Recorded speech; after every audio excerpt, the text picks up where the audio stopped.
For more than 20 years, the Security Council has taken actions against North Korea's nuclear program. And for more than 20 years, North Korea has defied our collective voice. It's worth taking a few moments to recount some of the history. In 1993, the Council approved Resolution 825, calling on North Korea to remain in the Non-Proliferation Treaty. That didn't work. North Korea withdrew from the treaty and continued its nuclear pursuit. In 2006, the six-party talks faltered, and North Korea conducted several ballistic missile launches. That led to Resolution 1695, condemning them. The same year, North Korea conducted its first nuclear test. That led to Resolution 1718, establishing a UN sanctions regime aiming to stop all nuclear, ballistic missile, and other weapons of mass destruction programs. After six-party talks fell apart again in 2009, North Korea conducted additional missile launches and its second nuclear test. That led to Resolution 1874, which expanded sanctions, including an arms embargo and cargo inspection obligations. In 2012, the Leap Day deal failed, and North Korea conducted two new space launches. The Security Council responded with the adoption of Resolution 2087. Following North Korea's third nuclear test in 2013, the Council adopted Resolution 2094, expanding sanctions to restrict financial, maritime, aviation, and diplomatic activities. By 2016, North Korea had conducted its fourth nuclear test and another space launch. They followed that with more missile launches. In response, the Council adopted multiple resolutions expanding sanctions even further, targeting whole sectors of North Korea's economy.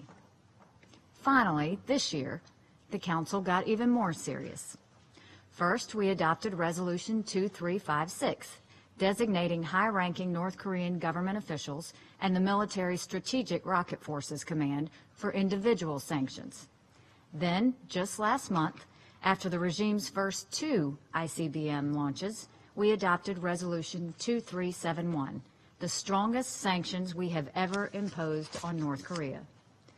That resolution banned North Korean exports of coal, iron, and seafood, and imposed several other measures that will significantly cut off the revenues needed to fund their nuclear program.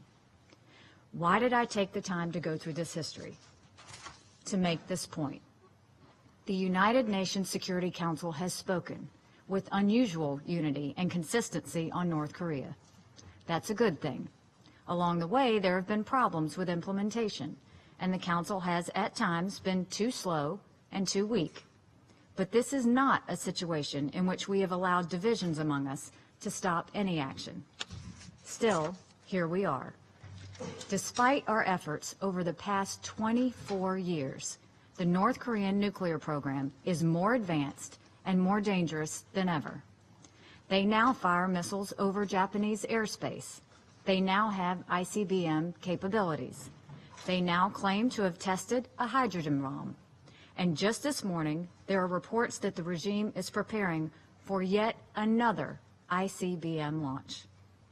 To the members of the Security Council, I must say, enough is enough. We have taken an incremental approach, and despite the best of intentions, it has not worked.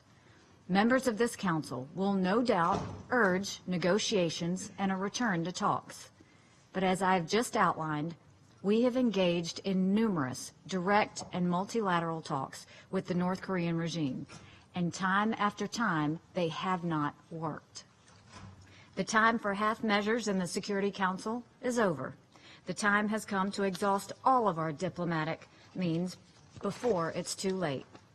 We must now adopt the strongest possible measures.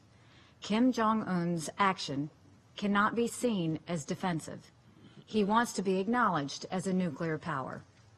But being a nuclear power is not about using those terrible weapons to threaten others. Nuclear powers understand their responsibilities. Kim Jong-un shows no such understanding. His abusive use of missiles, and his nuclear threats show that he is begging for war. War is never something the United States wants. We don't want it now. But our country's patience is not unlimited. We will defend our allies and our territory. The idea that some have suggested a so-called freeze for freeze is insulting. When a rogue regime has a nuclear weapon and an ICBM pointed at you, you do not take steps to lower your guard. No one would do that. We certainly won't. The time has come to exhaust all diplomatic means to end this crisis, and that means quickly enacting the strongest possible measures here in the UN Security Council. Only the strongest sanctions will enable us to resolve this problem through diplomacy. We have kicked the can down the road long enough. There is no more road left. This crisis goes well beyond the UN. The United States will look at every country that does business with North Korea as a country, and the United States will look at every country that does business with North Korea as a country that is giving aid to their reckless and dangerous nuclear intentions.